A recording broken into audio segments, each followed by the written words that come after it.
नमस्कार। आकाशवाणी जयपुर अजमेर से प्रस्तुत हैं प्रादेशिक समाचार।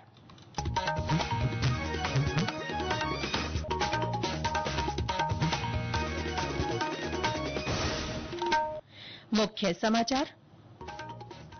मुख्यमंत्री भजनलाल शर्मा शेखावाटी क्षेत्र के दौरे के तहत आज झुंझुनूं पहुंचेंगे। विभिन्न स्थानों पर सभाओं को संबोधित करेंगे। अमेरिकी उपराष्ट्रपति जेडी वेंस की जयपुर यात्रा को देखते हुए सुरक्षा सहित व्यापक तैयारियां की जा रही हैं। ईस्टर पर्व पर आज गिरजाघरों में विशेष प्रार्थना सभाएं और प्रदेश में उत्तरी हवाओं के असर से कई शहरों में तापमान में गिरावट, कुछ स्थानों पर हीट वेव का दौर जारी।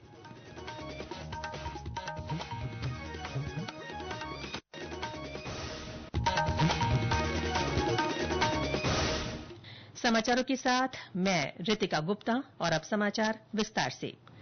मुख्यमंत्री भजनलाल शर्मा आज झुंझुनूं के मंडावा पहुंचेंगे। 3 दिन के शेखावाटी क्षेत्र के दौरे के तहत श्री शर्मा आज कई सभाओं को संबोधित करेंगे। मुख्यमंत्री आज शाम पिलानी पहुंचेंगे और कल यमुना जल समझौते की प्रगति की समीक्षा करेंगे। इस बैठक में हरियाणा सरकार के आला अधिकारी भी शामिल होंगे। और ब्यौरा दे रही हैं समाचार कक्ष से हमारी सहयोगी सालेहा गाजी।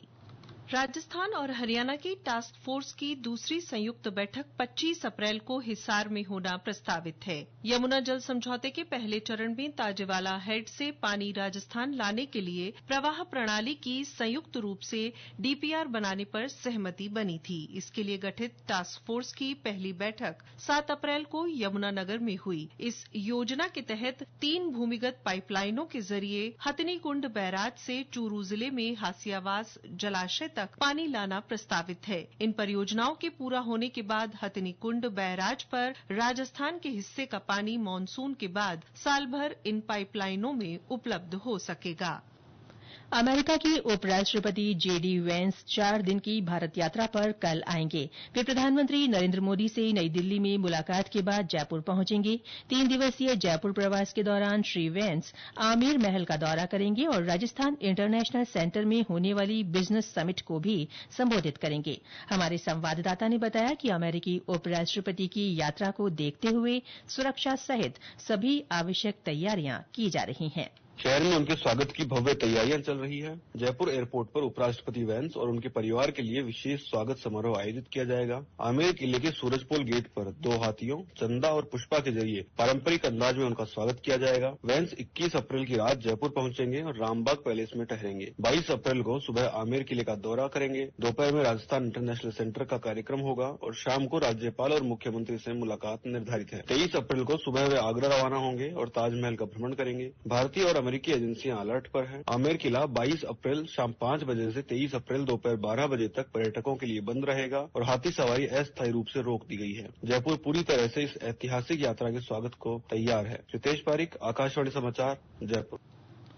लोकसभा अध्यक्ष ओम बिरला आज कोटा पहुंचेंगे। वे शहर में विभिन्न कार्यक्रमों में शिरकत करेंगे।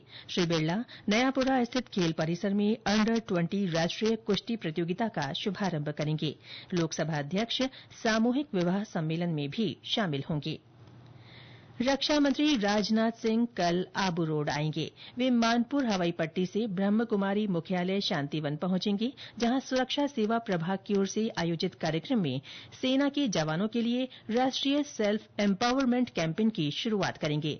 इस कैंपेन के तहत देश भर में सेना की 40 डिवीजन और 14 कोर में सेल्फ एम्पावरमेंट वर्कशॉप और सेमिनार आयोजित किए जाएंगे। इसके अलावा सेना के साथ एक एमओयू भी साइन किया जाएगा। इसका उद्देश्य जवानों का मानसिक और आध्यात्मिक सशक्तिकरण करना है। सिविल सेवा दिवस कल है। इस अवसर पर प्रधानमंत्री नरेंद्र मोदी नई दिल्ली में लोक सेवकों को संबोधित करेंगे। श्री मोदी लोक प्रशासन में उत्कृष्टता के लिए 16 प्रधानमंत्री पुरस्कार भी प्रदान करेंगे। ये पुरस्कार जिलों के समग्र विकास, आकांक्षी प्रखंड कार्यक्रम और नवाचार की श्रेणियों में दिए जाएंगे। इधर मुख्यमंत्री भजनलाल शर्मा प्रदेश में उत्कृष्ट सेवा देने वाले लोक सेवकों को राजस्थान संपर्क पुरस्कार से सम्मानित करेंगे। लोक सेवा दिवस के उपलक्ष्य में जयपुर के सवाई मानसिंह स्टेडियम में आज से विभिन्न खेल प्रतियोगिताओं का आयोजन किया जा रहा है। ये समाचार आकाशवाणी जयपुर अजमेर से प्रसारित किए जा रहे हैं। ईस्टर पर्व आज मनाया जा रहा है। ऐसी मान्यता है कि गुड फ्राइडे पर ईसा मसीह को सलीब पर चढ़ाए जाने के बाद आज ही के दिन उनका पुनर्जन्म हुआ था। इस अवसर पर दुनिया भर के गिरजाघरों में विशेष प्रार्थना सभाएं की जा रही हैं। राष्ट्रपति द्रौपदी मुर्मू ने ईस्टर की सभी नागरिकों को शुभकामनाएं दी हैं। राष्ट्रपति ने कहा कि ये पर्व निस्वार्थ प्रेम और सेवा का संदेश देता है, साथ ही जीसस क्राइस्ट के बलिदान, क्षमा और त्याग के मूल्यों की शिक्षा देता है। इस अवसर पर श्रीमती मुर्मू ने सभी से समाज में शांति को प्रोत्साहन देने का अनुरोध किया। उपराष्ट्रपति जगदीप धनखड़ ने कहा कि ईस्टर आशा और नएपन का प्रतीक है। अजमेर में नवनिर्मित सेशन कोर्ट भवन का आज लोकार्पण किया जाएगा। जिला बार एसोसिएशन के अध्यक्ष अशोक सिंह रावत ने बताया कि मुख्य न्यायाधीश एमएम श्रीवास्तव और उच्च न्यायालय के न्यायाधीश इंद्रजीत सिंह लोकार्पण समारोह में भाग लेंगे। ये भवन संयोगिता नगर में बनाया गया है। नए भवन को लेकर वकीलों में खासा उत्साह है। कृषि अधिकारी भर्ती परीक्षा 2024 आज आयोजित की जाएगी। राजस्थान लोक सेवा आयोग की ओर से होने वाली ये परीक्षा अजमेर जिला मुख्यालय पर होगी। सुबह 11 बजे से दोपहर 1:30 बजे तक एक पारी में होने वाली इस परीक्षा के लिए 39 केन्द्र बनाए गए हैं। आयोग के सचिव रामनिवास मेहता ने बताया कि ये परीक्षा कृषि अधिकारी के 52 पदों के लिए होगी। उन्होंने बताया कि इस भर्ती परीक्षा के लिए करीब 13,000 अभ्यर्थी पंजीकृत हैं। अक्षय तृतीया और पीपल पूर्णिमा के अवसर पर प्रदेश में बाल विवाहों की आशंका को देखते हुए जागरूकता गतिविधियां चलाई जा रही है। इसके तहत लोगों को बाल विवाह नहीं करने के लिए प्रेरित किया जा रहा है। हमारे भीलवाड़ा संवाददाता ने बताया कि बाल विवाह की रोकथाम के लिए ग्रामीण क्षेत्रों में विशेष रूप से निगरानी रखी जा रही है। जिला कलेक्टर जसमीत सिंह संधू ने कलेक्ट्रेट सभागार में बैठक लेकर समस्त अधिकारियों को बाल विवाह रोकथाम के निर्देश दिए। जहां जिला कलेक्टर के निर्देश पर सामाजिक न्याय एवं अधिकारिता विभाग के साथ ही पंचायत राज विभाग से जुड़े कार्मिक ग्रामीण क्षेत्र में लोगों को बाल विवाह रोकथाम के लिए जागरूक कर रहे हैं। वहीं कलेक्टर ने समस्त पुलिस अधिकारियों व प्रशासनिक अधिकारियों को निर्देशित करते हुए कहा कि बाल विवाह होने की स्थिति में प्रभावी रोकथाम की कार्रवाई करे। सोमदत्त त्रिपाठी, आकाशवाणी समाचार, भीलवाड़ा। प्रदेश में खाद्य पदार्थों में मिलावट के खिलाफ कल से ग्रीष्मकालीन विशेष अभियान की शुरुआत हुई।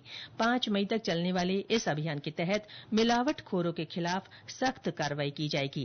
कल पाली में खाद्य सुरक्षा विभाग की टीम ने पानी पैकेजिंग यूनिट पर कार्रवाई की। और ब्यौरा हमारे संवाददाता से।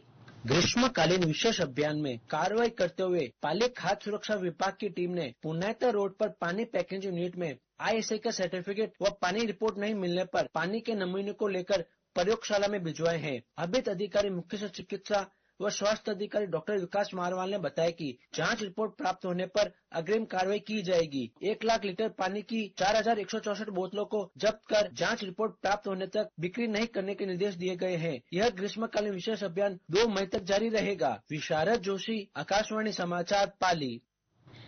प्रदेश में उत्तरी हवाओं के कारण कई शहरों में तापमान में गिरावट आई है। हालांकि कुछ स्थानों पर हीट वेव का दौर लगातार जारी है। बीते 24 घंटों में दिन और रात के तापमान में 1 से 6 डिग्री तक की गिरावट दर्ज की गई। 44.3 डिग्री सेल्सियस के साथ कोटा सबसे गर्म रहा। फलौदी और चूरू में भी दिन का तापमान 42 डिग्री सेल्सियस के पार मापा गया। राजधानी जयपुर का अधिकतम तापमान 41.4 डिग्री सेल्सियस रिकॉर्ड किया गया।